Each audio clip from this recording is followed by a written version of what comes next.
말씀 앞으로 오신 여러분을 환영합니다. 오늘은 175강 73장 첫 번째 시간으로 더 큰 일을 하리라 라는 제목으로 말씀을 나누도록 하겠습니다. 73장은 너희는 마음에 근심하지 말라 라는 제목으로 기록되어 있고, 요한복음 13장 31절부터 38절, 또 14장부터 17장까지 본문으로 기록되어 있습니다.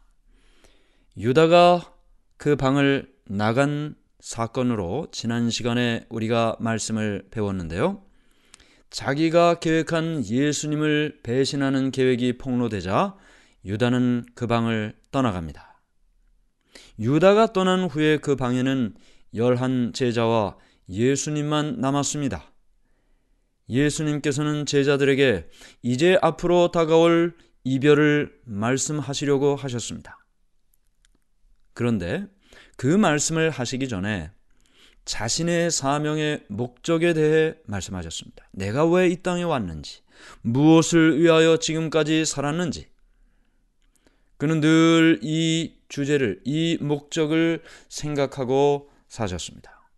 요한복음 13장 31절, 그가 나간 후에 예수께서 이르시되 지금 인자가 영광을 받았고 하나님도 인자로 말미암아 영광을 받으셨도다.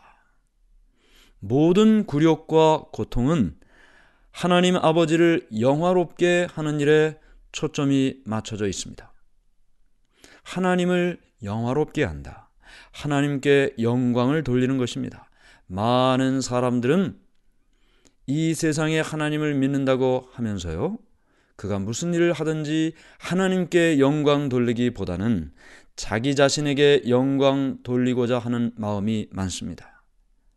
그런데 예수님께서 지금 우리에게 주시는 말씀, 내가 왜 이 땅에 왔는가, 무엇을 위하여 살았는가, 그것은 곧 하나님 아버지에게 영광을 돌리고자 했다. 그것을 말씀해 주셨습니다.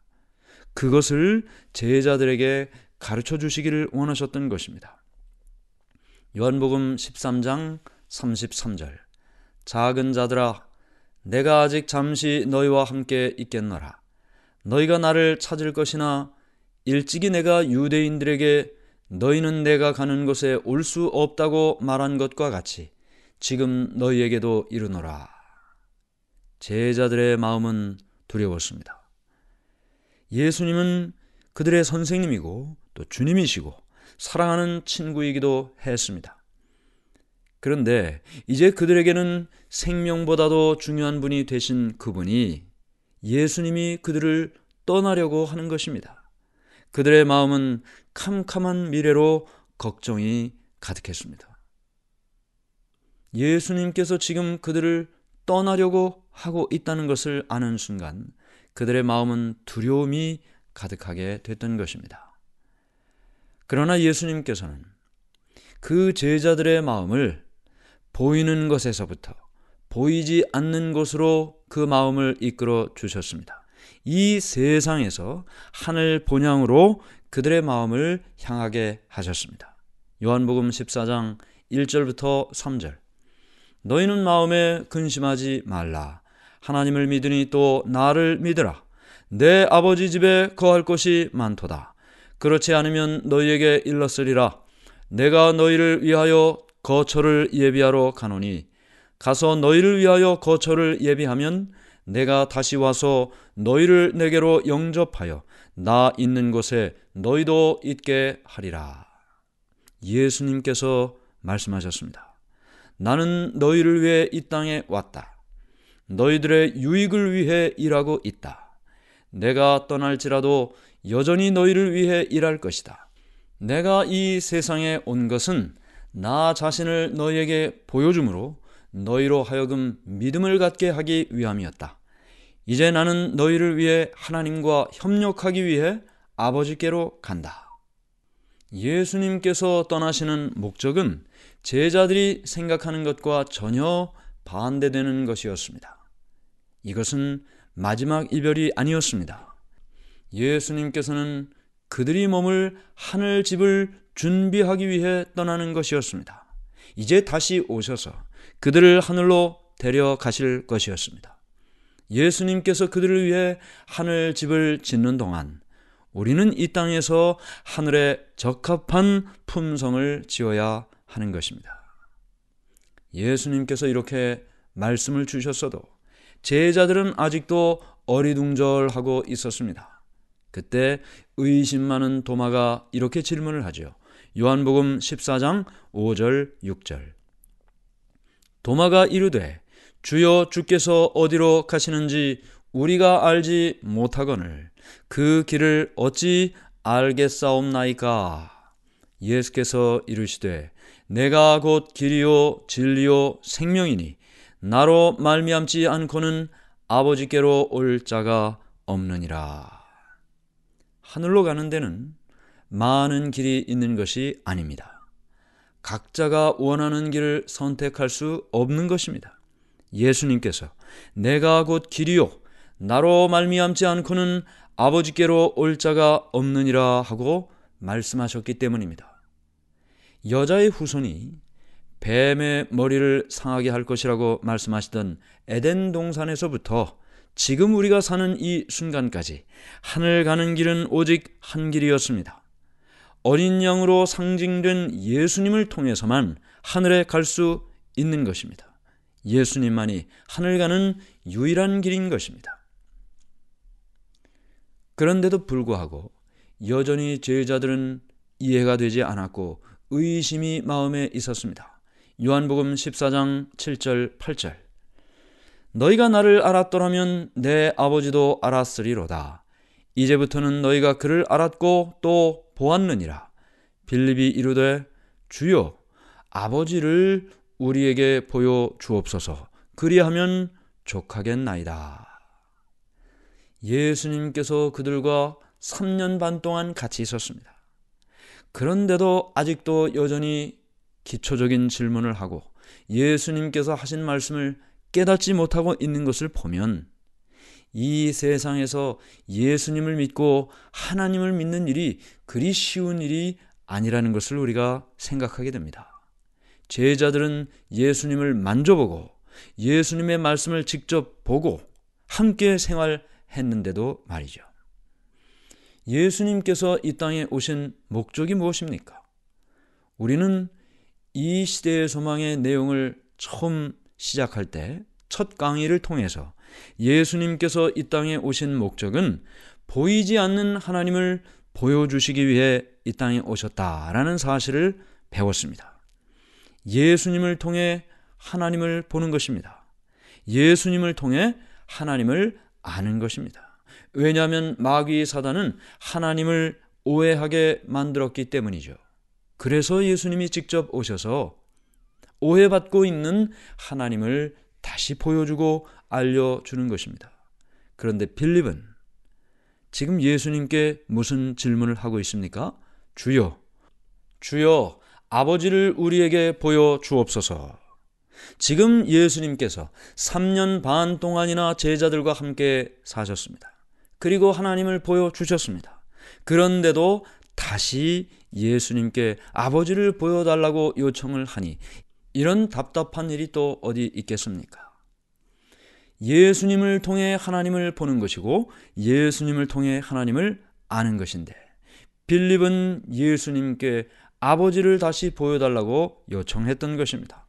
예수님께서는 아직도 깨닫지 못하고 있는 그를 보고 근심스럽게 말씀하십니다. 요한복음 14장 9절부터 11절. 예수께서 이르시되 빌립아, 내가 이렇게 오래 너희와 함께 있으되 내가 나를 알지 못하느냐? 나를 본 자는 아버지를 보았거늘 어찌하여 아버지를 보이라 하느냐? 내가 아버지 안에 거하고 아버지는 내 안에 계신 것을 내가 믿지 아니하느냐? 내가 너희에게 이르는 말은 스스로 하는 것이 아니라 아버지께서 내 안에 계셔서 그의 일을 하시는 것이라. 내가 아버지 안에 거하고 아버지께서 내 안에 계심을 믿으라. 그렇지 못하겠거든 행하는 그 일로 말미암아 나를 믿으라. 예수님께서 인간으로 계시는 동안 제자들은 예수님 안에 있던 신성을 통해 하나님을 볼 수 있었습니다. 비록 예수님이 자신을 낮추고 인간이 되셨어도 그 예수님 안에는 여전히 신성이, 하나님됨이 존재하고 있었습니다. 제자들은 예수님 안에 존재하는 그 신성의 모습을 통해서 하나님이 어떤 분이신지를 볼 수 있었습니다. 예수님만이 인간에게 아버지 하나님을 나타낼 수 있었기 때문에 제자들은 3년 반 동안이나 그 특권을 가질 수 있었던 것입니다. 아버지께서는, 하나님께서는 아들 예수님을 통해 이 땅의 사람들에게 나타나셨던 것입니다. 예수님께서는 예수님 자신과 하나님과의 밀접한 관계를 제자들이 알기를 원하셨습니다. 예수님이 말씀하실 때 하나님께서 그 예수님을 통해 직접 그들에게 말씀하고 계신다는 사실을 그들은 깨닫게 되었습니다. 요한복음 14장 12절, 내가 진실로 진실로 너희에게 이르노니 나를 믿는 자는 내가 하는 일을 그도 할 것이요 또한 그보다 더 큰 일도 하리니 이는 내가 아버지께로 감이라. 예수님께서 이 땅에 오셔서 인간이 되셨습니다. 그리고 하나님을 나타내시기 위하여 사셨습니다. 그렇게 하나님을 나타내시기 위하여 사신 최종적인 목적이 무엇일까요? 그 목적이 무엇일까요? 그 목적은 인간을 구원하고 하나님의 영광을 나타내는 일입니다. 왜냐하면 사단은 인간을 파멸에 이르고 멸망받게 하려고 하는 것이고 하나님을 오해하게 만드는 일을 하기 때문이죠. 예수님께서는 잘못된 그것을 바로잡기 위하여 직접 이 땅에 오신 것입니다. 파멸과 멸망으로 치닫는 그 인간을 구원하고 오해하고 있는 하나님에 대하여 그 오해를 풀고 하나님은 우리를 사랑하신다는 사실을 가르쳐주며 마침내 하나님께 영광 돌리기 위하여 이 땅에 사셨던 것입니다. 완전히 헌신하고 순종하신 예수님을 통해 하나님께서 이 땅에 나타나셨습니다. 예수님을 통해 많은 초자연적인 능력이 나타났습니다. 예수님께서는 사람이 가질 수 없는 그 어떤 것을 나타내지 않으셨습니다. 사람이 할 수 있는 것을 보여주셨습니다. 한 평범한 인간이 하나님을 의지하고 순종할 때 나타나는 모든 능력이 예수님을 통해 나타났습니다. 그러므로 여러분이나 저나 누구나 예수님처럼 하나님께 순종하고 그렇게 전적으로 헌신한다면 예수님을 통해 나타났던 하나님의 능력이 그들을 통하여 우리를 통하여도 나타나게 되는 것이죠. 또한 그보다 큰 일도 하리니 이는 내가 아버지께로 감이라.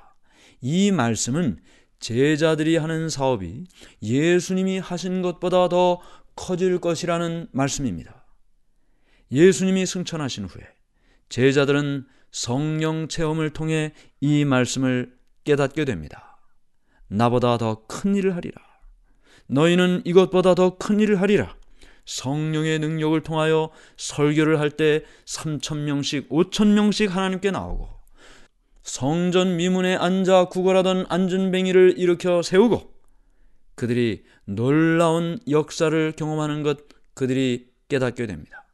예수님이 하신 이 말씀을 나중에 깨닫게 됐던 것입니다. 예수님의 못박힘, 부활, 그리고 예수님의 승천은 이제 제자들에게 생생한 현실이 되었습니다. 예언들이 문자 그대로 성취되는 것을 그들은 눈으로 목격하게 된 것입니다. 그들은 더욱더 성경을 연구했습니다.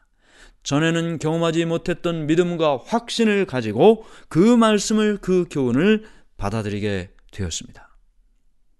예수님께서 제자들에게 주신 약속, 그보다 큰 일도 하리니 하는 이 말씀은 제자들에게 뿐만 아니라 마지막 시대를 사는 마지막 교회를 위해 주신 약속입니다. 하나님께서는 보잘것없는 일을 하라고 우리를 부르지 않으셨습니다. 자신의 힘으로 하는 것이 아니고 하나님의 능력으로 한다는 것을 깨닫고 신뢰하며 일하는 그 사람은 예수님께서 하신 이 약속의 성취를 경험하게 될 것입니다. 하늘에 계신 하나님 아버지, 하나님의 은혜를 감사합니다. 제자들에게 용기를 주시고 사업에 대한 열정을 주시고 예언의 성취됨을 목격하게 하시고 더 말씀을 연구하게 하셔서 더 큰 사업을, 더 큰 열매를 경험하게 하시니 감사합니다. 뿐만 아니라 우리를 부르셔서 보잘것없는 일을 위하여 우리를 부르신 것 아니고 더 큰 역사와 사역을 우리에게 맡기셨다는 사실을 알게 하시니 주님의 은혜를 감사합니다.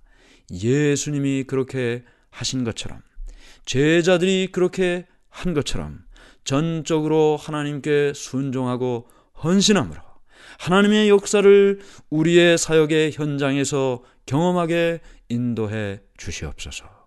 예수님 이름으로 간절히 기도드리옵나이다. 아멘.